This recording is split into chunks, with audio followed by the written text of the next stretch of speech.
In a city that never sleeps, a lone guitarist makes his leaps. Fingers dance, strings sing a tale of a dream that feels so frail.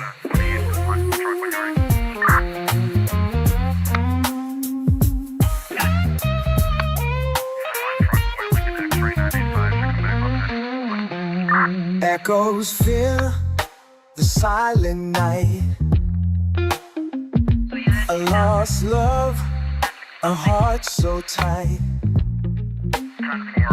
But in this cold, hard world, hope's just a fleeting word. Oh, dreams whisper, oh, dreams sigh. In the darkness they take flight. Heartbreak echoes, lonely cry. In the cold, hard light, guitar soars through the stormy skies. A melody that pierces the eyes. Love's a memory, a distant dream. In this world it seems. Fingers glide in the fading light. A final note, a last good night. Lost in the shadows, lost in time. Dreams are all we find. Oh, dreams whisper, oh, dreams sigh. In the darkness they take flight. Heartbreak echoes, a lonely cry. In the cold, hard light.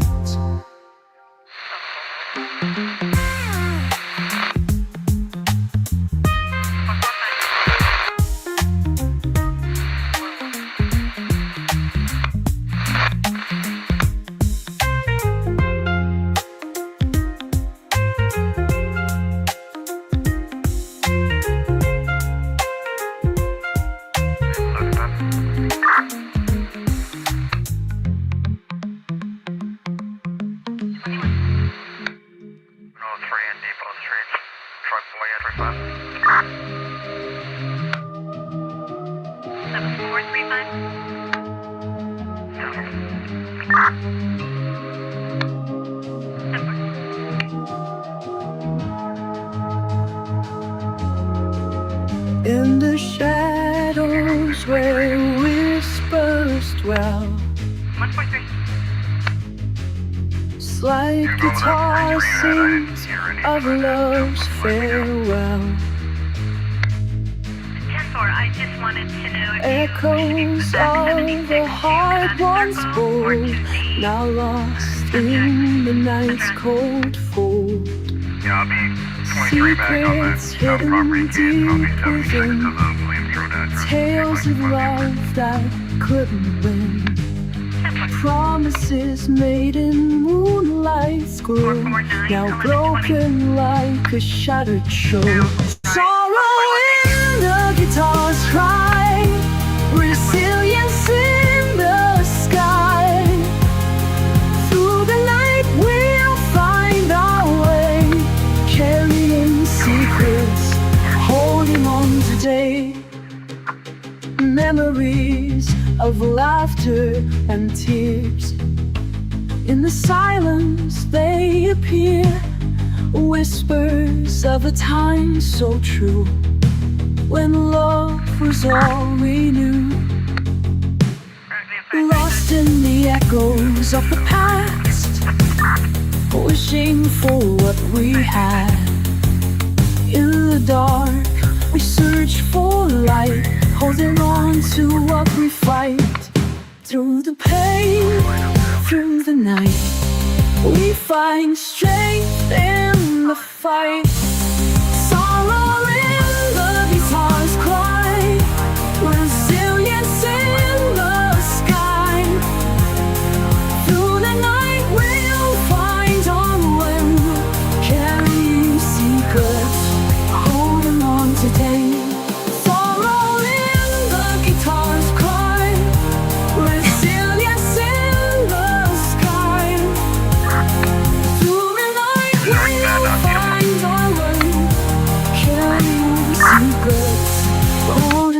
to do. 21. Give me a card for a parking problem.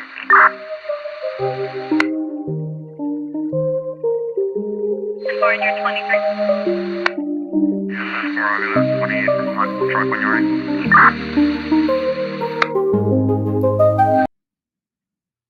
All right, good evening, everybody. As you know, we're mostly moving away from the Karen Reed stuff on this channel, but it's not going to be a complete process because the fight is not over. There's still a lot going on. There really is, and this was made clear in a recent interview where Alan Jackson was on the Billy Bush show. Billy Bush is not someone that is in any way concerned with pursuing the truth. He's kind of a more national version of Howie Carr. Billy Bush did reach out to me when he first decided to begin covering this case to see if I would go on his show. He reached out to me, Nick Rocco, and Turtle Boy. I didn't get the message until too late, and I responded, not even really knowing who Billy Bush was, or maybe haven't heard the name or something, but know nothing about him. And I said I'd do it, but they responded back that it was too late. They already had their two guests, so they had Nick and Turtle Boy. So to my knowledge, they have never once got anybody on that show that is from the other side. It's all from Karen Reed's side, all of it. There's never been a question. That's not journalism. That is not seeking the truth. If you've never, ever tried to see anything from the other side. Now, I'm going to go over in a few minutes. We'll start going over the clips from the Billy Bush show with Alan Jackson. And to me, if Hank Brennan sees some of these clips, it's got to be hard for him to stay silent. Now, I don't know what the ethics are on this. You know, usually you take a case, it's done, you're done. You don't talk about it. I would think that that's the ethics, but that's not what's going on. The other side Alan Jackson called, we'll get to the exact quote, but he called Lally and Hank essentially morally compromised because they took on this case, because they took on a case that they knew was wrong. So he's saying they are morally compromised people and that he's going to expose the real truth, and they're going to expose the real truth in this civil case. Now, this is going to be a long process. A civil trial takes years. Now, this Monday, there's going to be a hearing. It's the first of the preliminary hearings on the case. It is access to the public. Normally, there are not cameras in civil case courts, but there can be. It's up to the judge, and I don't know at this time. And it doesn't. They asked Alan Jackson on that, and he said he told everybody if it is on, watch it. He said they can be on. For instance, he mentioned the Johnny Depp case, which was a civil hearing, and that one was, of course, it was a different state. That was in California, but that one was one where the judge allowed there to be cameras in. So there very well could be cameras in this. If there are cameras, we will have it for you Monday. And this will just because Alan Jackson created the impression that there's going to be fireworks. Now, why is he telling Billy Bush's audience to watch this? Because he wants to contaminate the jury pool. That's what they do. Going back to the first hearings on this, when Alan Jackson was joining this team, was in May and June of 2023. And some of those hearings fooled me. Remember talking about the gap in the library video. You know, obviously, this is when we first started hearing about the dog bites. These are all things that have been debunked. Not even Alan Jackson talks about the gap in the library video anymore. There was no gap in the library video. He's a trickster. And even the judge had to once warn him because he had his blow up picture of John's arm with the alleged dog bites on it facing the camera. A hearing is, you're not supposed to be facing a camera in a courtroom. You're facing the judge. That's what the purpose of a hearing is. A hearing is to make your points to the judge. He wasn't. And there were different times she had to address him to say, you're talking to me, not the camera, Mr. Jackson. So he was there to put on a show. Why is he putting on a show? Yeah, I'm sure he wants the fame that comes with all this and stuff like that.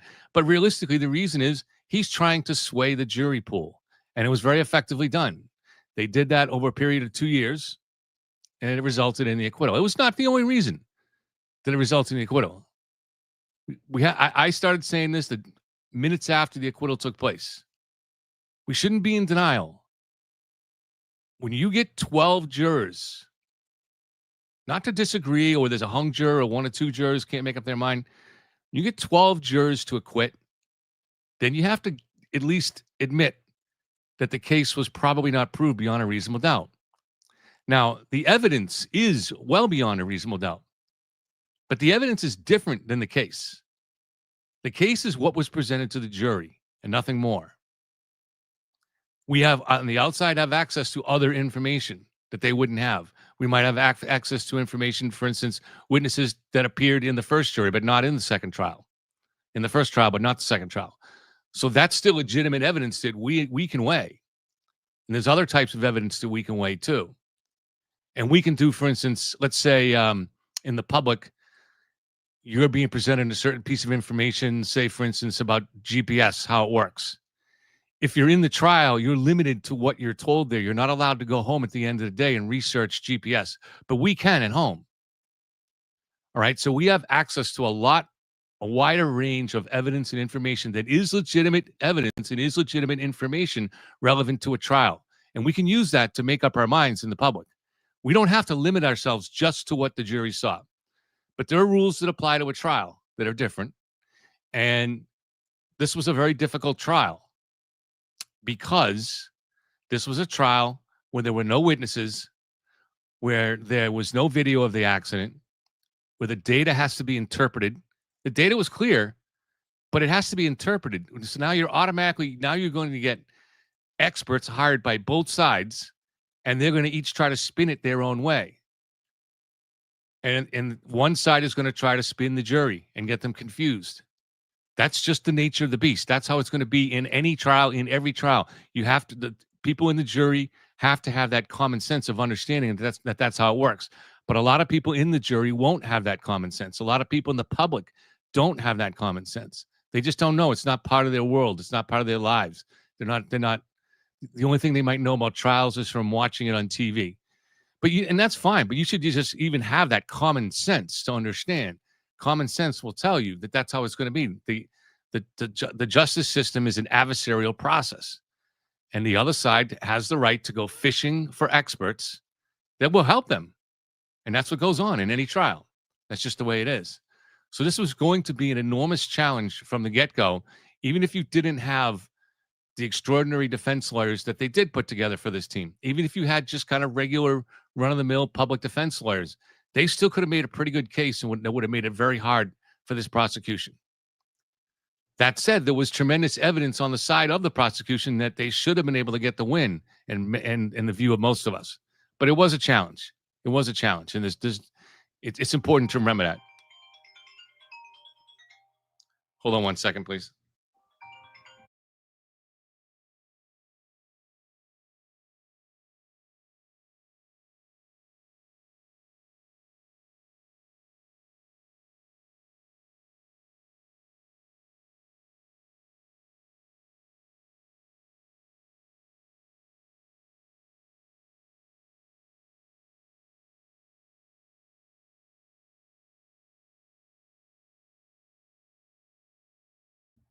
Okay, sorry about that, guys. I got a call that was possibly from somebody important. So, but I couldn't quite make the connection anyways. I think it was somebody that was going to be of interest to the show here. So that's why I was willing to interrupt the show to take it, but maybe we'll find out again later what it was. Anyways, this was a difficult trial for a prosecution. And that's something that we have to remember. This is not a difficult trial for those of us in the public that can sit back and weigh all of the relevant evidence, not the evidence that's made up or that's squishy or that's gray, just the simple, undeniable facts, the things that are beyond argument. You line those up, you line up the logic, and you say, it makes no sense to think of that there was a conspiracy here. So, all right, let's get, enough of me boring you. Let's get to the clips. This is the Billy Bush Show.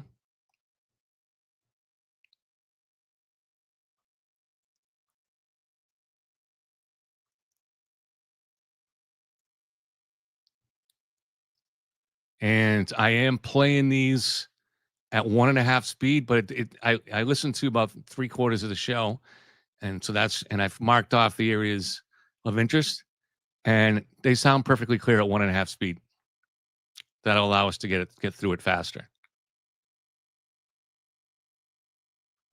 the acquittal was not the end of her journey. That's where a new journey begins. Trying to put all this stuff behind her. You can't do it. You can't just close that door and stick this in a box and say, oh, well, that was that thing that happened once. No, this defines Karen. This defines the Reed family, and to be part of that, and to be part of that, what I pray is some level of healing for her, for Bill, for Janet, for Bud, for the whole family. That's an honor. It was humbling, and to look over at David, who got big tears in his eyes. He's an emotional man. I'm an emotional man. To be able to hug him, to hug Bob, and say thank you to them, and for them to say thank you to us, and for all of us to sort of come together. That was a just very, very special moment. A lot of people are wondering why Karen hasn't spoken much, and you explained it to me when I was just sitting with you privately, but easy to share. Now you just look, when you've been in that kind of fight or flight for 3.5 years, people are coming after your life and send you to jail for the rest of time. Right. You need a minute to decompress. If you start running to press interviews right away, it's like. No, you're right. I mean, that's you said it best. You need a minute. That's what I said to you when we were having a drink and talking about it. I said she just needs a minute, and she deserves the grace of the public and all her supporters and people that watch this trial with interest from an intellectual and an emotional standpoint. To give her that grace to take that minute. It's not, someone did lose their life. Right at the end of the day, this is still a very, very sad circumstance. Someone lost their life, and the person or people responsible for that have yet to be brought to justice. It's not. It would be. Now, that's just factually wrong. Just I want to remind people in the audience here that might be watching from the other side, he has the right to say that, of course, and he should say that as a defense lawyer. But the jury did not find that Karen didn't do this. The jury acquitted Karen, which is very different. As Alan Jackson said in his closing arguments, even if you think that Karen Reed very likely committed this crime, you have to vote not guilty. So that does not mean that she didn't do it. It just means there was not, if you believe that there was not proof beyond a reasonable doubt. So if you believe that she likely did it, that is short of proof beyond a reasonable doubt. So no jury has found Karen innocent. She was found not guilty. Inopportune, that's not even the right word. It would be classless, just to start taking a victory lap. That's not what this is about. Her ordeal is something I don't know that any of us can really understand. We can try. I know her very well. I could put a finger on everything that she and Bill and Janet. Jump a little forward to some more interesting stuff. A pretty good picture of what actually did happen, since Karen Reed did not back up and kill John O'Keefe. She certainly didn't. So you in your mind, you have a pretty good picture of what did? Yes. Happen? Yes. But next you're going to ask me what it is, and I'm going to deflect. Will we have an opportunity at some point to know what that is? Because at some point, maybe you stop going on defense, right? And will you choose to go on offense or just walk away and live life? There are several different forums that we have available to us to discuss this on the private side of things, as well as the formal side of things in courtrooms. Our courtroom sojourn, our odyssey, is not quite done yet. As a matter of fact, I'm going to be out in Boston on Monday for a court appearance. We get the first hearing in the civil trial, right? Right. So what happened? Okay, so that's Monday, September 22nd. That's the 22nd. It's the first hearing on the civil trial, folks. Karen Reed was acquitted on all charges against her in the retrial in the criminal case. But now we've got the civil case brought by the O'Keefe family against Karen in 2 bars in town, wrongful death, emotional distress, all these things. It looks a little different. Instead of 12, correct me if I'm wrong, 12 jurors in the criminal, this will be 6 jurors that in the civil trial? The court makes the determination, and honestly, I don't know what the court's going to decide, what Massachusetts procedure dictates. It could be 6, it could be 9. It's not going to be 12. What happens in this hearing that comes up on Monday? It's the first big event. Yeah, it's a status hearing. It's when the court basically says, what are we doing? What are we expecting? What are both sides expecting in terms of moving forward? What's this litigation going to look like? It's basically a look-see where everybody kicks the tires to figure out kind of what's next. How big or little is the litigation going to be? How much time needs to be allotted to the discovery process, the pre-litigation motion process, law and motion work, things of that nature. So it'll be relatively formulaic, but I forgot. Am I supposed to, if I keep my picture on the side here while this is going on, am I supposed to do a bunch of little crazy little faces all the time like Melody Little does continuously? You want me to do that, guys? Yeah, you might want to tune in. Really? Sure. Are you going to go? Are you going to take some? See, he says you might want to tune in. That's what he just said there. So Billy asked if we should watch, and he says you might want to tune in. Why is he trying to get the public to tune in? Again, the only purpose is to taint the jury pool. Let me flash a little bit forward, see if we can get to some more interesting stuff. It comes with consequences. Alan, we're going to go to the chat section here for a second. We're live, so people are fired up to get something in here. Marley says, are there cameras allowed in the civil trial? It's up to the judge. Normally, cameras do not go in civil cases, but look, think of Johnny Depp. So cameras were allowed in that case. So we'll see. I don't know. It's up to the judge. Lizard says, what's up with the Jen McCabe texts that Turtle Boy got, but Karen Reed's defense did not get? Well, that's a whole other can of worms to have to unravel, and we're not done fighting on that battleground? That's a very good question, salient question. It turns out that there were Michael Morrissey texts that we didn't get. There were Jen McCabe texts that we didn't get. There's a lot of discovery that we didn't get. Turns out, thank God, we didn't need it to win the trial twice. But well, we should point out that there was a lot of discovery that their side never handed over because they destroyed it. We should point out that Alan Jackson did something with Dr. Wolf that, as far as anybody knows, no other defense team has ever done. And Dr. Wolf testified that no one else had ever done, and all the experts testified no one else had ever done this. They used an encryption app, Signal, which Karen had been using to communicate with Turtle Boy. It's an encryption app, so basically it's a way of, it automatically deletes your messages. So the message, any messages between a defense team and these experts are supposed to be saved, but this encryption app automatically destroys them. And Alan Jackson was the one that requested that Dr. Wolf of what the hell's the name of that company now? It's God, it's been so long I forgot the name of the company now. Begins with the A. Where's Maui Swift? Is she here? She always remembers for us. Anyways, I forget the name of the company, but the company that did the accident reconstruction stuff for the defense, ARCA. Thank you, Ken. See how long it's been away from this case? But Dr. Wolf from ARCA is the one that he said that Alan Jackson is the one that reached out to them and said, we want to use this encryption app to communicate. So why are you suddenly using secret encryption apps that automatically delete the messages after 20 minutes? It's shady. Everything he does is shady, but nobody ever asks him about that in these interviews. Why doesn't Billy Bush say, why don't you use an encryption app to communicate with these experts from ARCA? Why don't they ask him that? Isn't that a good journalistic question? Do we have journalists anymore in this country? We don't have any involved in this case. Howdy Carr's not going to ask that question. I just see that Sue O'Connell has said that she's been assigned to cover the Aidan Kearney case for her news network. And she says she hasn't been talking about it now because she's a journalist and she wants to wait and see and cover the trial journalistically. And she'll be covering it and only going over what's revealed in court. That is not journalist. Sue O'Connell is not a journalist. She's an advocate pretending to be a journalist, just like many of these people here. Thank you, James. I appreciate it. James said this man has horns hidden beneath his flock of seagulls flow. Sometimes they come out during court. Oh, and Daniel Bush. Kevin, please do a deep dive on the Butler PA shooter. That investigation is too suspicious. This is the attempt to kill Trump, right? And it just went away like it never happened. I mean, I tend to, unless I see more serious information, I try not to go down the conspiracy rabbit holes, because 99 out of 100 times these cases turn out to be just what they look like, which was one crazed person tried to kill a president. I mean, are there really any cases where there wasn't that? I mean, every single one where it involves a president or a contender or a former president, it always involves one lone nut. How many examples in history that involves more than that? I really don't know of any, and I don't believe the JFK case is an example where it involves more than that. I followed that for years. Would have liked to have believed that. Would have been fun. I followed that in the 90s when there was a big cottage industry. But no, I don't tend to believe that now. But if you find me, Daniel, if you find me some really convincing evidence on that, feel free to email it to me at leitskev, LEITSKEV @gmail.com. I'm going to look at it skeptically. But I look at it fairly. If something really stands out, I'll be like, that is kind of interesting. If so, feel free to do that, Daniel, and please do. I invite you to do it, and I hope you do.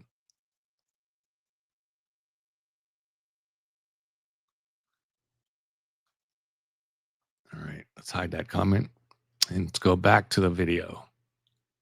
It is questionable why we didn't get that stuff. It's pretty outrageous. Wow. Boy, here's an interesting question. Do you miss the trial atmosphere and supporters, or are you glad it's over? And do you imagine that all those people will return and come back out? You know, it's funny you mentioned that. Do I miss the trial and the supporters? I speak with Karen pretty regularly. I don't talk to the rest of the team as regularly because they've all got businesses and clients and court appearances and things going on in their lives. But the reality is I never thought that I would feel this way, but I absolutely desperately miss that adrenaline rush. I do. I didn't. And this is an important thing to understand. These guys, these lawyers, even good lawyers, very few lawyers get to be in an exciting case like that where you're on TV. This is what draws all people out to this case, and that includes lawyers. Not to this just case, but any kind of case that really hits the public spotlight. This draws out witnesses. This draws out jurors. This draws out grand jurors. It draws out journalists like Sue O'Connell. Everybody's trying to make their name on this case. Alan Jackson's got all kinds of Hollywood documentaries following him around and trying to, stir things up with that. And this for an attorney, this is your chance to really get up there and show what you can do. And isn't there stuff that you were prevented from sharing, like major stuff? Yeah, and enormous. Well, how about the fact that the federal government was involved in the investigation of the investigators? How about that? Right. Yeah, Okay, so they want to try to influence the jury by saying, well, because all you have to do is show that the investigation into John O'Keefe's death might have been in some way corrupt. Creating just the very fact that the Fed said, there's something to investigate here, that was enough to possibly create reasonable doubt. And it's unfair. This is why what the Feds did here is corrupt. You want to hear a conspiracy? It's what the Feds did here. All right. There's a real conspiracy. We don't know. I've been on this for 2 years, and everybody that follows this channel knows this. And I was the lone guy in the desert initially on this. And over time, a lot of people have come around, including people that are retired FBI agents that I talk to, people within the agency now too. So there are a lot of people that have come around to say, yes, something fishy went on here. And it's really, at this point, it's undeniable. So, but they want the jury to know that the Feds, the FBI, which still has for most people, kind of a sterling investigation. And that's enough. That doesn't prove that the FBI was right. It doesn't prove that Karen was innocent, but it goes a long way towards creating reasonable doubt in the mind of the average person. But hopefully, sounds like if they're allowed to say that here, unless the judge restricts it as well, what they'll also be allowed to do is say that investigation ended without finding anything, because that in itself powerfully is against Karen Read. If you're going to come out and say that the FBI and the U.S. Attorney's Office left no stone unturned digging into this for 2 years, and they found nothing except for some unpleasant texts from one of the troopers investigating the case, and that's it. That's all they found. They found no evidence of wrongdoing.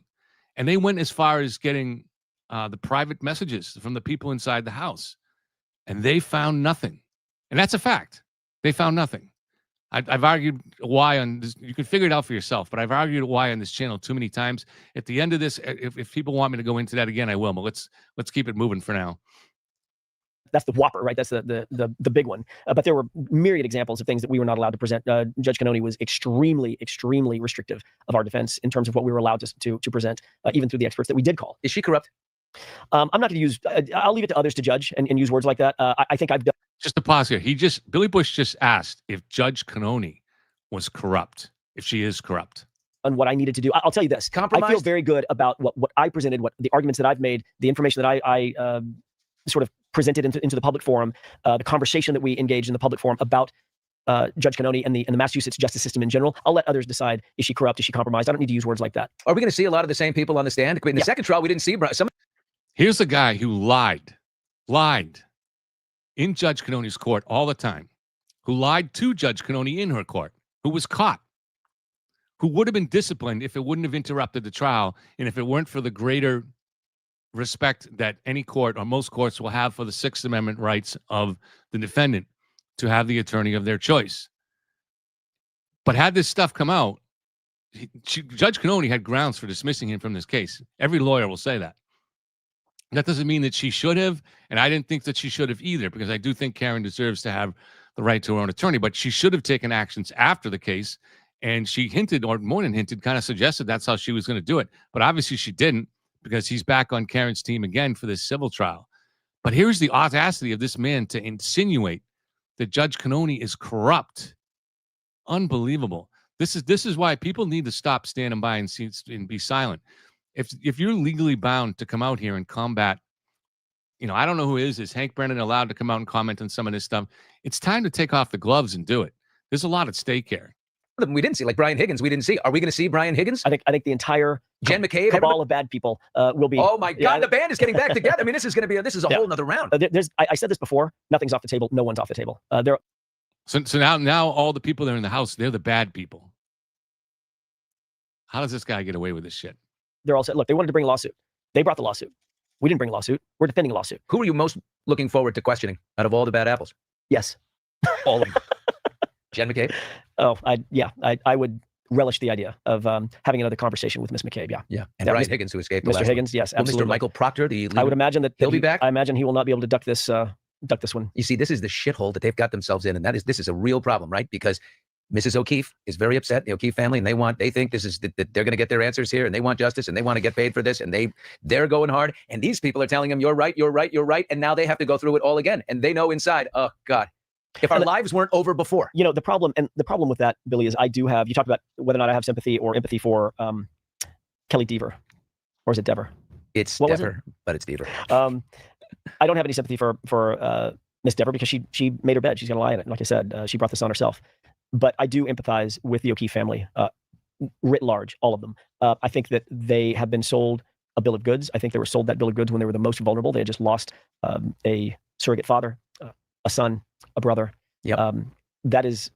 That's devastating, and I wouldn't wish that on my worst enemy. But in that moment of vulnerability, in those times of vulnerability, they were sold a bill of goods for a reason, for a specific reason, to turn them against Karen and to turn their eyes away from the actual truth of what happened. And they have sort of absorbed that since then, and they've never wavered. And that's a shame. That's a shame. It's not shame on them, but it's a shame that they feel that way because they can't and won't quite see the truth. I feel empathy for them. But what I'm not going to do is sit back and watch them or anybody else take shots at Karen and try to take advantage of a civil courtroom and try to establish some sort of liability.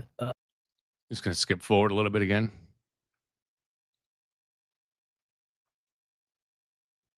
Second time, but we'll do it again the third time if need be. Yeah, we'll get a jury. We'll get a fair jury. You bet. Your involvement required court approval because you live out of state. Right. Is there any thought that they might have dinged you for that? Like, just keep Jackson out of here? No, there still is a Sixth Amendment right that Karen has to a lawyer. So she gets a lawyer of her choosing, and there was really. So I guess that's the closest that Billy Bush will come to saying they might have dinged you. Might have dinged you for what? He never got into why. They never mentioned the destruction of evidence that Alan Jackson and his team did. They never mentioned the lying about this to the court multiple times. They never mentioned the use of the Signal app. I mean, these are all things that Billy Bush, if he knew about them, but see, he may not have known about all those things. But this is the problem when you don't ask anybody from the other side. If the only people you have on your show are people from one side, you're going to end up with a distorted view of things. And he doesn't care. If Billy Bush cared about the truth, he would ask somebody from the other side. He had asked me on his show, and then he canceled it. I have a book on this. It's a good book.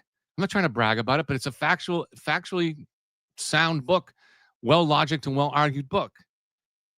You don't have to agree with all of it, but you'd have me on. And I fairly go over all the evidence from the other side, too. But he didn't want that. No reason to believe that any judge, especially Judge O'Shea, seems to be a very, very reasonable judge, was going to keep me out of the case, or Miss Little, Liza Little's in the case, and one of my other partners, Caleb Mason, is also in the case. Well, oh yeah, he's new. We've expanded the team. He's not new to the firm. He's been around for a long time. Why is he coming? What's his expertise? He's a former civil litigator. He understands the contours of the civil litigation side of things, which I don't practice in. So he just adds a font of knowledge that is amazing, and somebody that I can lean on and rely on back here in California. What is the thing that you do better than anyone else, or what is your greatest strength? I mean, geofencing and cell phone data, or is it the way you prepare? Like what makes you so good? I can't say that I do anything. I appreciate the compliment. I don't know that I do anything any better than anybody else. One thing that I never get accused of is being underprepared. I do prepare like a standing question. Yeah, Colin Albert is a very interesting character here who was kept away from the spotlight in the second trial entirely. Right. Think about it this way. He's the son. The writer's name is who? Who is it? Joy. Her name is Chrissy. But Chrissy. Yeah. That's a very salient question. Think about it this way. All of the evidentiary rulings that Judge Cannoni made, they're all out the window. We start with a clean slate. So yes, the answer is, would we be able to? Do I believe we'd be able to, if we can establish the relevance and materiality of Colin Albert, which we clearly can? Would he be on the docket on the witness list to be called by either side? Yeah, he sure could. And so could Brian Albert and Nicole Albert and Julie Albert and Chris and Matt McCabe and Jen McCabe, the whole bevy of folks. There's nobody that's off limits. I'm going to ask Alan a question, but I don't want the camera on me while I'm asking. I'm a body language expert, also freelance body language expert. I want it on Alan, just Alan. You do know I have a poker face, right? While I ask the question. And this is, seriously. If you want to play poker with Alan Jackson, watch what he does here when he says, I do have a poker face, and then watch what he does, though. He tries to make a poker face. So if you were playing cards and if you recognize that would be like, hey, he's got a good hand. Like, so when I think about what could have happened that night, all that I think about this kid, Colin Albert, because he's This he's guy does troubled. not have a poker And face. he has gotten in a lot of big, serious trouble in that state before. And I think coming home, See, not to. I'm not going to replay it in case I interrupted that. But Billy Bush just said that Colin Albert has gotten a lot of big, serious trouble in this state before. What trouble has he ever gotten? I don't know of any trouble he's ever gotten. He had some videotapes that were played in the first trial that were embarrassing, but there was nothing in there that he got in trouble for. What trouble has he ever gotten? So I don't even know what he's talking about. You can't just make shit up. drunk mom, dad, get their people over, whatever. Higgins is there. I think that the Higgins-Colin Albert combination is really something to look at when I think what could have happened. And that Colin Albert kid got loud. And I think Higgins, who of course had designs on Karen Reed and was texting with her a little bit, he got involved. And I think that's where the violence occurred. I do think the two characters are Higgins and Colin Albert. And mostly I would look at Colin Albert. Am I think that's totally wrong? No, I can't. And just a quick point to remind people here that the unassailable evidence of the GPS shows Karen arriving there, not stopping in front of the driveway. This is the GPS that comes from John's phone. They slow down in front of the driveway, but then they continue that slow drive all the way to the edge of the property. They're in the car for several minutes. We know what time John gets out of the car exactly because of the recorded temperature change on the battery on the phone. Okay, so we know what time that door opened and what time he got out. And it was only seconds after that. I forgot, I don't have it in front of me, but it was between 8. So that was at 8. That was at, sorry. So he got out of the car, if I remember right. It was at 12:31 and 59 seconds. So just 1 second before 12:32. Now also keep in mind that John's phone, which was found right underneath his body, last moved at 12:32 and 16 seconds. So John got out of the car 17 seconds before that last moment of John's phone with John's body on top of it. That's only 17 seconds before. So sometime in the middle of that is when John got struck. And there's other data we can look at, such as the vehicle data, and none of it, no single piece proves beyond a reasonable doubt. But you have to put that data together. And there's no time that allows for any other thing to have happened. John gets out of the car. A few seconds later, he checks his phone for a message and then closes the phone. That's recorded. And then a few seconds after that, he's obviously struck and ends up not moving ever again. The GPS also shows that at no time did John approach the house. At no time. You can't get around that evidence. You can't just start making up convoluted theories about what happened in the garage or what happened in the cellar. It's all just nuttiness. Did Brian Higgins, was he jealous and Colin for some reason helped him murder Karen Reed, and Colin, who doesn't even know Karen Reed? I mean, I'm not Karen Reed. I'm sorry, John O'Keefe. This is all insanity. Just flash forward a little bit more. Got a couple more segments. It was a ridged surface with uneven edges, not a smooth edge, uneven edges, as reflected in the. Okay, so they're talking to him now. He's talking about how they're going to show more. This is what they're going to show at the civil trial. What they're going to argue is more evidence that John's head the injury took place inside the garage. And they found so they're saying he's going to get hit in the front, punched in the face, which there's no sign of a punch in John's face. Nothing. There's no swollen eyes. There's the raccoon eyes that are well explained from the broken bones in the back of the head. There's no sign that he was punched in the face at all. That's what the medical examiner said. There's a slight scratch on the nose. That wouldn't come from a punch. A punch would do a lot more damage than that. There's a slight scratch on one part of the eye. It's not from a punch. And that's it. There's no swollen lip. There's no swollen nose. There's no indications that he's been hit. As far as the ridged surface that they're talking about, well, that was obviously the frozen ground. They're going to try to suggest that it was the cement in the garage. Autopsy photos. Sal in the super chat here says, looking back across the testimony and exhibits from both trials, which one piece of evidence do you consider the single most decisive in demonstrating that Karen Reed did not strike John O'Keefe with her vehicle, and why? Probably Michael Proctor's lying in his affidavit after affidavit when he said he got the car. He was absolutely focused on making sure that he lied and deceived about when that car was taken. Why? Because. Okay, so this is the either mistake or lie, depending on how you want to view it. Michael Proctor and his partner, Yuri Buchanan, they tow the car, and it leaves Karen's parents' house at 4:17, 4:18. And in the official report, Proctor writes it down that it was 5:30, I think, somewhere in that range. And so what Alan Jackson is going to say here is they did that on purpose. And this is old. This was revealed in the very first day of the article that Turtle Boy put out. This was the theory that they put together and handed to Turtle Boy. And so that was in basically Karen Reed Conspiracy Theory 101. So you can sit there and say, did he alter that time of the towing? Because if it was towed at 5:30 and the main corner piece was found at 5:45, then there was no time. But if it was towed at 4:17, then in theory there could have been time, right? Well, only if you're Sue O'Connell. But let's go to realistically what happened. It was towed at 4:17. It arrived at the Canton Police Station Sallyport at 4:31.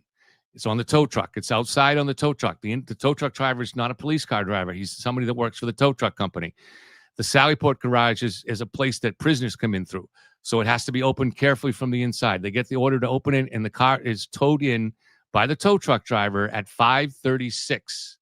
At that time, the state police 7-man CERT team is just starting to mark off and dig the site where they're going to look for the taillight pieces, and they're also looking for John's shoe. And so the Lexus is towed in at 5:36. At 5:41, the Sallyport door is closed. 5:41. Okay. Now, at that time, the entire 7-man search team is searching in an area that's the size of about 2 parking spaces, a very small confined area that they did that search in, right near where the flagpole was. And you could see it on the Channel 4 was there for this too, by the way. When these guys think, I forget if Channel 4, it's WBZ News was there. I forget if that's Channel 4 or Channel 7 now. It might be Channel 7. WBZ News was there, and they were filming this. At that time, that's when the defense is alleging that Michael Proctor or somebody went in there and planted evidence, even though the evidence shows that Michael Proctor never went to the crime scene that day, neither did his partner, Yuri Buchanan. But let's just say they had some errand boy that they slipped the evidence to. Colin Albert, let's say, right? He's everywhere, right? And he runs over to the crime scene and buries this stuff. Well, if he took it after the Sallyport door closed at 5:41, he took it in front of the tow truck driver, took it in front of the other people that were in the garage. It's a 5-minute drive. So the earliest he can get there is somehow, maybe miraculously, he gets there at 5:44, right? A minute before they find it. They're digging in this tiny space shoulder to shoulder, and they find this piece at ground level. The testimony in the first trial was that it was 3 feet down. Testified very specifically that he went through the second mound, the mound of plowed snow that was deeper and a little bit harder below. So this taillight, remember, the accident took place before there was any snow on the ground. And then it gets buried up by 2 feet of snow, and it also gets buried up somewhat by the plowed snow. There was no way that somebody snuck into that crime scene and buried that piece at ground level or threw it in just as they were about to pull up the last shovel. It's crazy to think this. The only way that is any possibility that taillight piece could have been planted is if the 7-man CERT team is in on it. And this is what happens with every conspiracy. They get bigger and bigger, and you have to have more and more people involved for them to make sense. So here you have to have the lieutenant in charge, Lieutenant Tully. He's there too. So he's got to be involved, right? Then the 7-man CERT team. And these are guys that they're not from the Canton area. They've driven in from all around the state, right? And they're going to be told to plant evidence in a murder case, and they're just going to do it. All 7 of them, no questions asked. Do you believe that? Do you really believe that? Is your hatred of police so much? I mean, isn't it a better theory just to say that an alien craft went down there and did it? I mean, it's crazy to think that all these people are going to risk their freedom, their careers, everything to participate in covering up a murder case. All the people that would have had to been involved in this. And then you got the 2 troopers, Proctor and McKennick, and you probably got the other troopers that had to get called in subsequent days to do testing and stuff like that. How many people have to be involved in this conspiracy for it to work? An awful lot. An awful lot. I got one more that I had marked here to go to.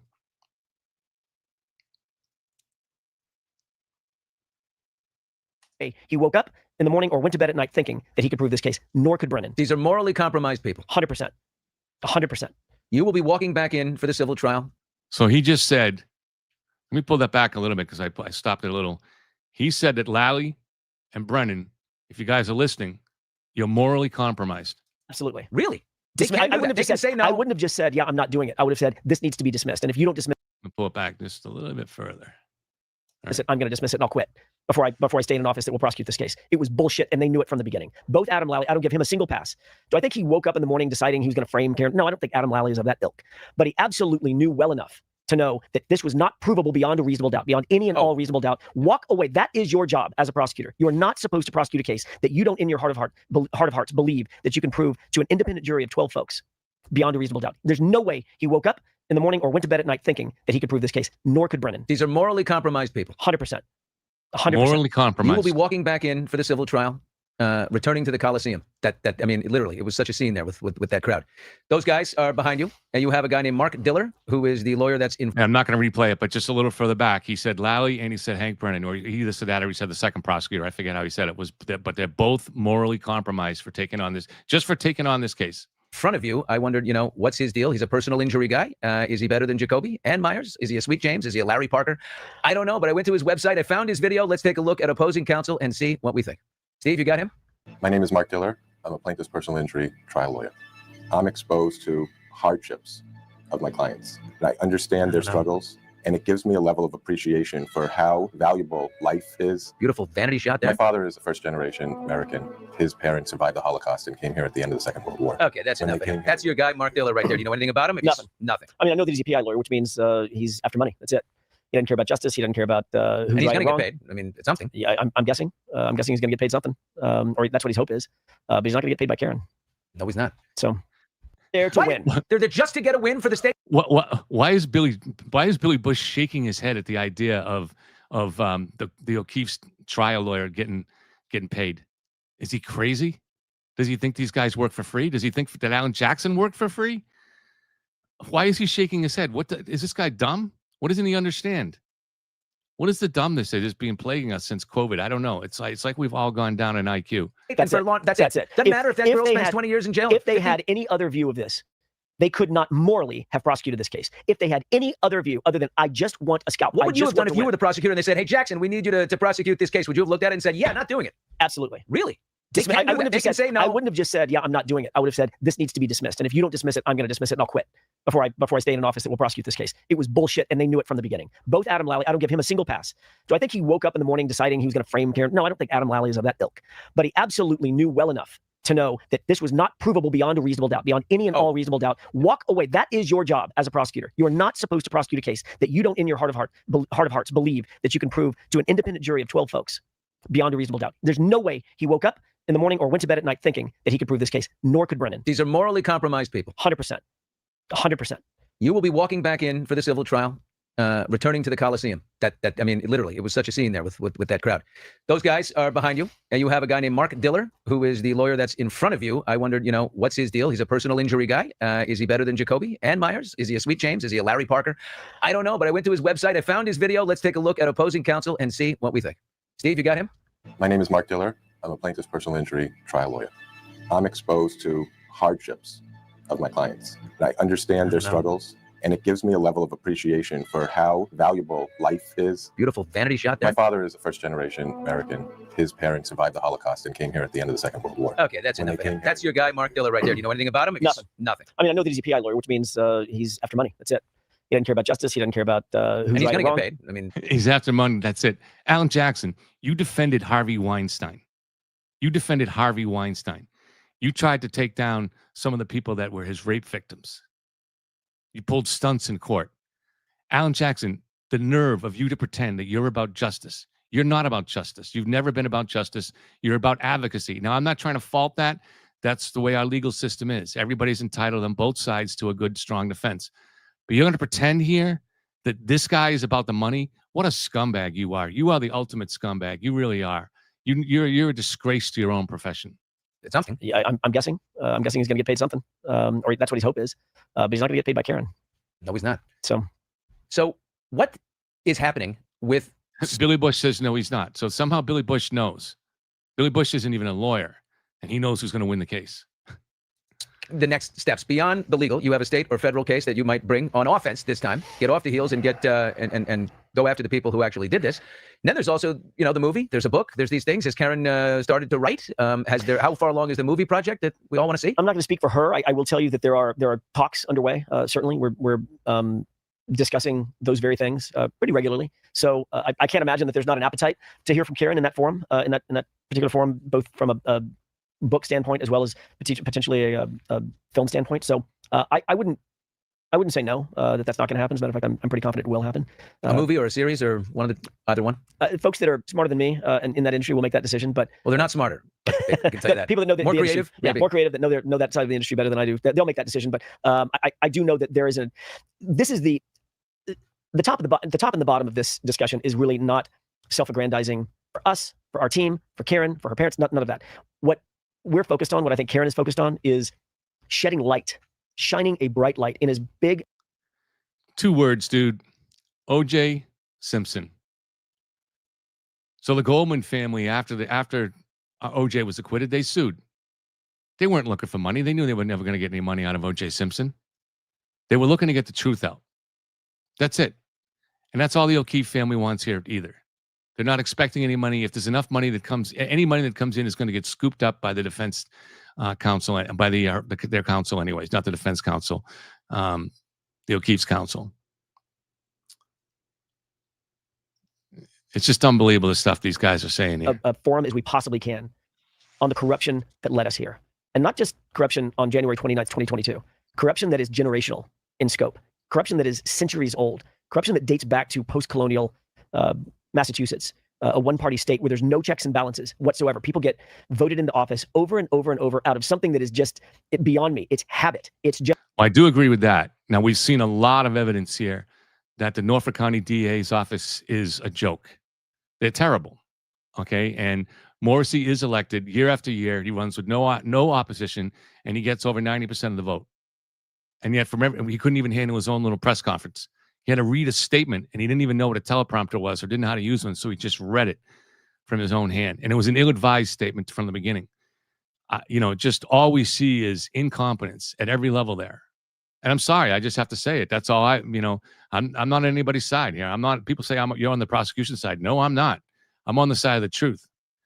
And there were a lot of screw-ups in that trial that are attributed to that office. And that is largely because this is a one-party state. There is no competition. And you all know what party that is. But how does a Michael Morrissey get voted into office over and over? And he's completely 100% incompetent and compromised. He is compromised. The DA from Norfolk County. Correct. He won't be running again. His popularity is so low. Who knows? I mean, we say that, but time does go on. He's got a war chest. He's been making money and saving money for decades. How's the DA in Plymouth County? This is your civil trials in Plymouth County, right? It's a different county. Yeah, Morrissey's not involved. Has nothing to do with the DA's office. Keep in mind, that's a civil case. Oh, right. He's just okay. Right. Yeah. Can you call Morrissey? Sure. You can call him in the civil trial? Absolutely. Are you going to? Who knows? We'll see. Oh my God! I've already said, Billy, I'm going to say it again. Nobody. The crowds will be wild for that. They want. People are not happy with that guy. Yeah. No, they're not, and they shouldn't be. They should be disgusted with that guy. That guy he has one job to do: protect their interests, and all he does is feather his own nest. So, and that kind of crap happens.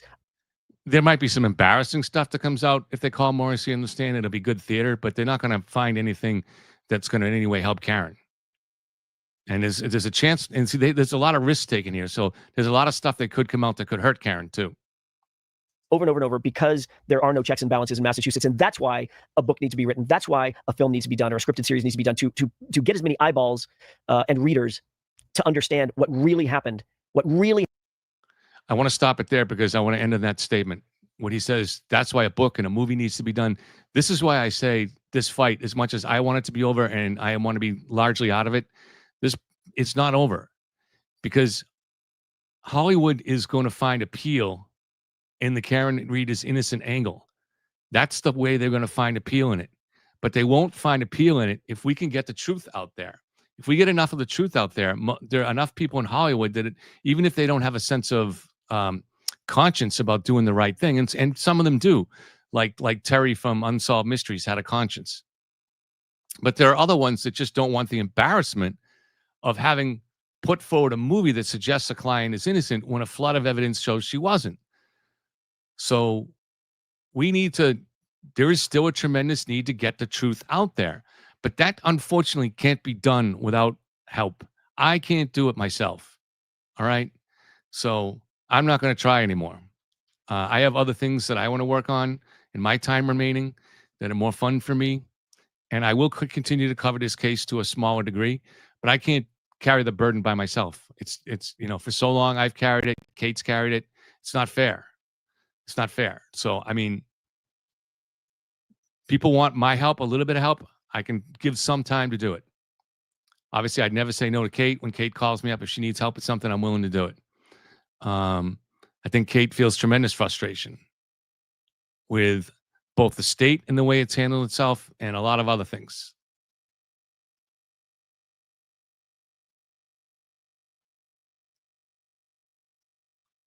Will it be public? It might be public after the trial at some point. Again, when you ask questions like this, please keep in mind that I'm not a lawyer. But obviously, it would not be fair for that kind of information. We can go by our sense of fairness usually, right? And logic. And it wouldn't be fair for Karen Reed's deposition to be public before the trial, but possibly afterwards. That I don't know. So I guess the question would be, what part of Ron Goldman's and in the case versus OJ, what part of that testimony was, or those depositions, were those ever made public? I don't know the answer to that. Kate has not gone silent. She's still working behind the scenes.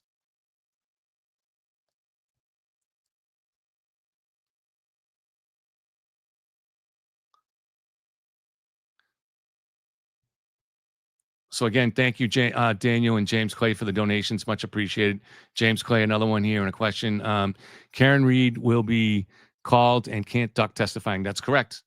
Karen Reed, you think Michael Proctor lied. They want us to claim Michael Proctor lied. Karen Reed lied all the time, numerously, big times, and they're going to be pointed out in trial. She won't be able to hide it. Yeah, and again, I don't know about the deposition. But thank you for the questions, guys.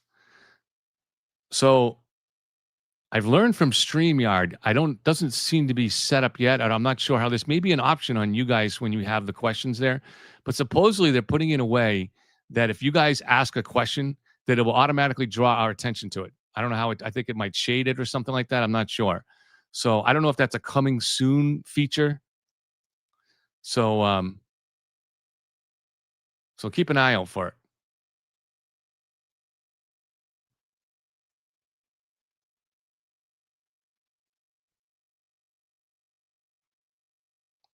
All right. So we've made it to almost 9 o'clock. So I've given you almost an hour. Does anybody else have any questions?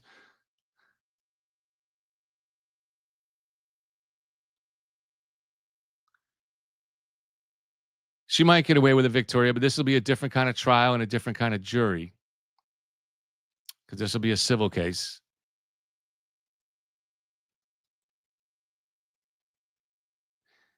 Yeah, Joe, there's some kind of new way coming that question marks will automatically be drawn into some kind of highlighting by the StreamYard program. Hi, Laura. Good to be back. Good to see you. So I'll continue to cover this case, and Margaret's at a wedding this weekend, but I'll still be on with Margaret, and we'll be covering this and other cases. But, obviously we need to cover other cases. I don't want to dwell on this case unless there are new things that come out. And that's best for my health. That's best for the things that I'm interested in. And, I just happened to, it came into my feed today, my algorithm, the interview with Alan Jackson that we just watched tonight. And I watched it, and it was just frustrating. Rose, I'm not really planning another book at this time.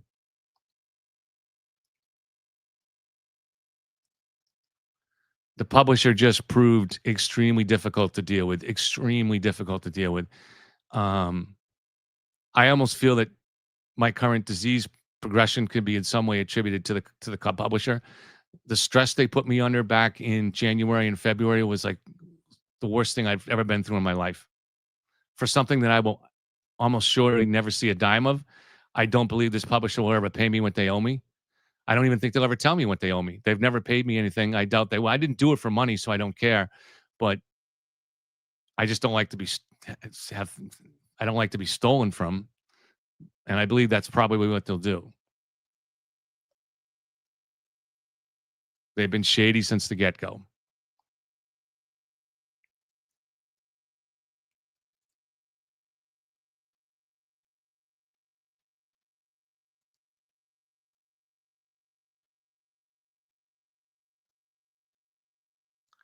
I am writing, though, just not books on Karen Reed.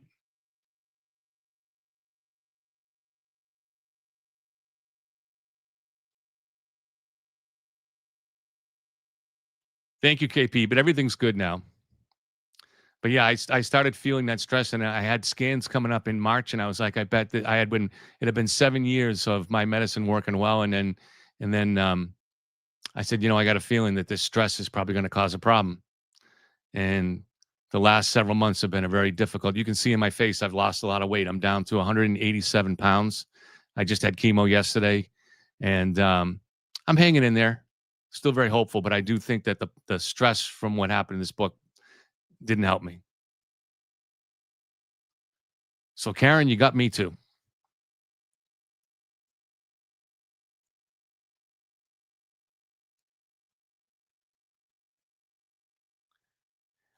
I think it's unlikely that we'll ever hear Hank speaking to the media on this stuff because that's normally what they do. But there's no law that says that he can't, and I think that he has to. I think that he has to find a way to do this to some degree to start if nothing else, to start debunking some of the stuff that the defense is putting out there, and it's going to be a long, slow process. So they're going to start putting this stuff out. The trial's going to it's going to take years before this trial takes place. But in the meantime, they're trying to influence the public with documentaries and movies, and they're going to be, and they'll continue to do shows.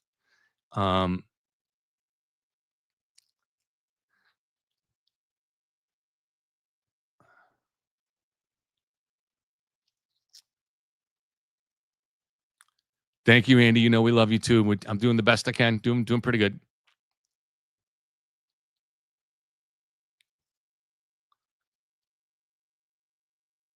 I love the staff at MGH. They've been great. So for anybody that has a family member that's dealing with cancer, I totally recommend MGH.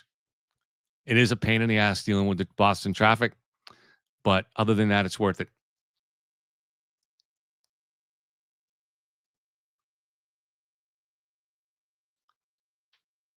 And also, if you do have family members that are suffering from cancer, the medicines that are coming out are just medicine and science is making tremendous progress. So a lot to be hopeful about. Yeah, they're relying on people that not knowing the case and things that can be made to deceptively seem a certain way. And it's not that hard to be tricky.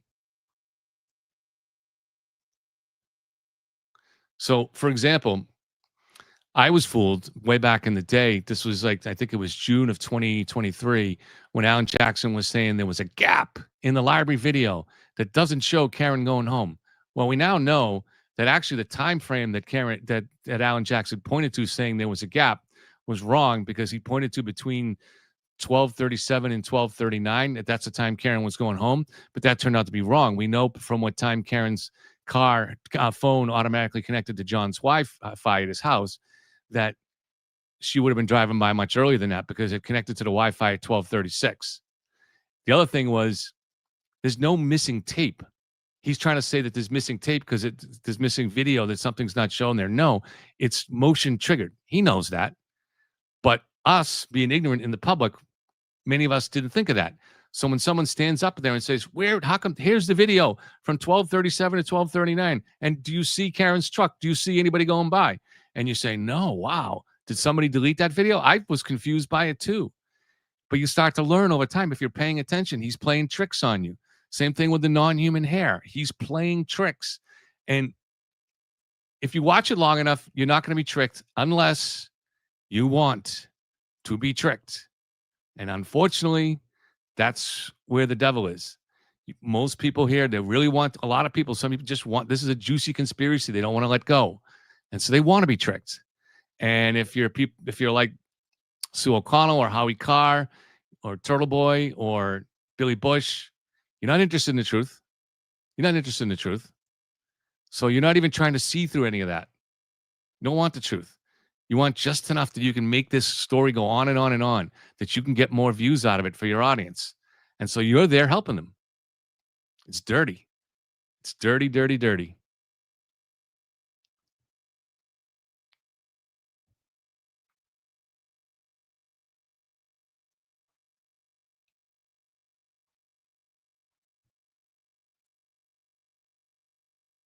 Andy, thank you very much. I very much appreciate it.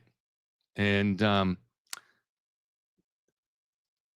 this medicine goes to good use, I promise you. It goes to over-the-counter medicines that aren't covered by insurance that are much needed, and it goes to certain types of food that I need to try to keep food down so I can hopefully. I hope my goal is my next chemo is in 3 weeks. I want to have put back enough weight. I'd like to get back to 197. That seems like a reasonable goal.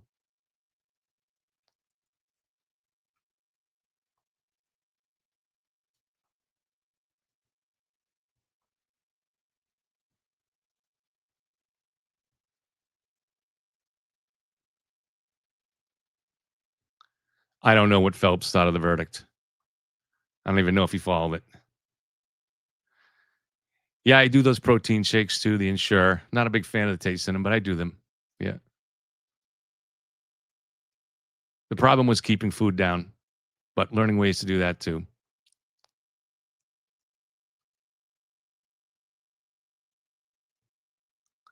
Karen Reed will have to testify in the civil case. If they call on her, she's testifying, and they will call on her.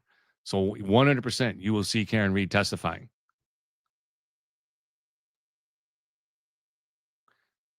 Someone just said, and then the chat moved. Okay, OJ's deposition was public after the trial. That's on YouTube. Okay. Was that his deposition or his testimony, though, Nicole? Was his I'm going to wait for the answer. Hopefully you know.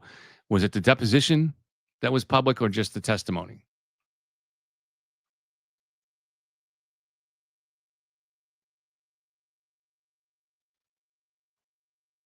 And while I watch for the answer, I'm going to stretch.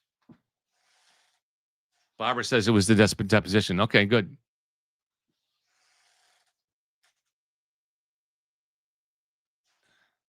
fact, I can try to pull it up here and see.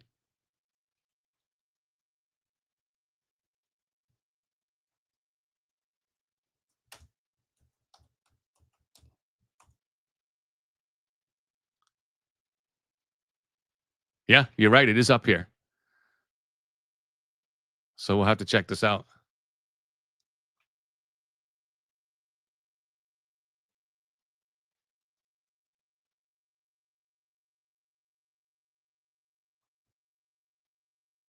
You are right. The deposition is up here.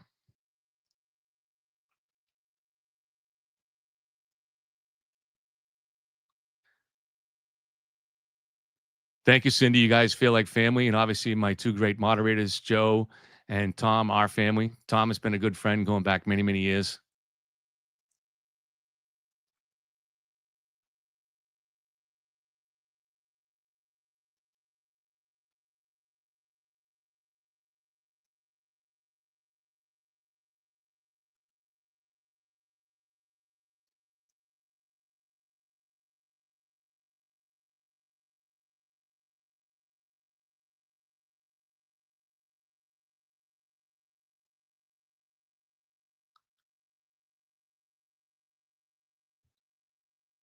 Thank you, Butterflies. Thank you very much.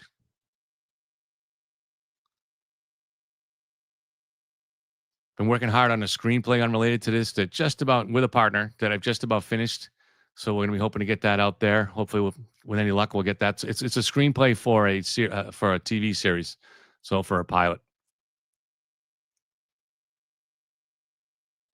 And I've sold something with this partner before, just not TV pilots. So there's a chance, and it's pretty good.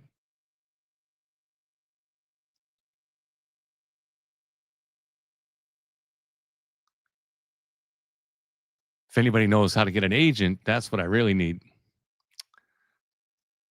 Very hard in this world for a white guy to get an agent. Nearly impossible. The world has changed. Dave is doing great. Dave is doing great, Rose.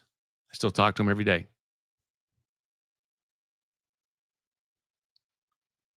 He's obviously moved way on from the Karen Reed case. So we pretty much talk about other stuff.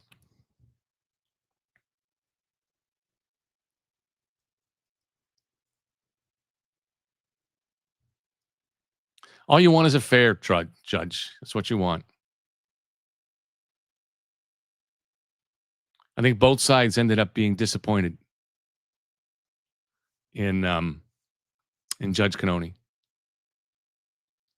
And that's not necessarily a bad thing, but still, I don't know why no disciplinary action at all was ever taken to Alan Jackson. At the very least, there should have been disciplinary action taken after the trial. That's what I believe.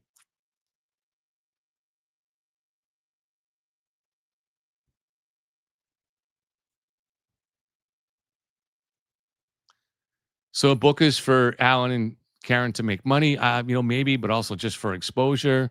And Alan Jackson wanted to be known as, he probably wants to be known as this century's great lawyer, and but also to influence the jury pool if it can get out in time.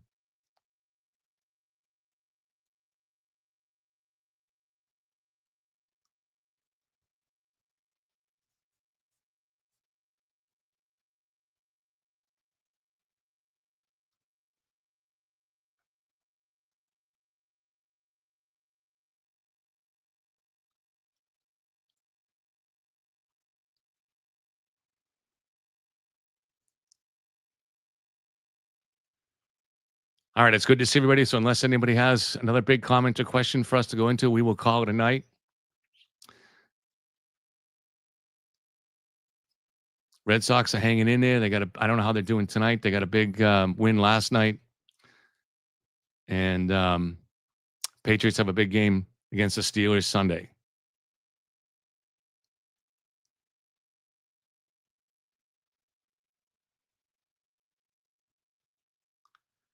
Thank you, Elevate the Process. Thanks for being here. Don't forget to hit subscribe because the numbers have dropped off quite a bit, and I just don't want to fall below that 10K. Good night, Kara. Good night, Cindy. Thank you, Laura. Will do.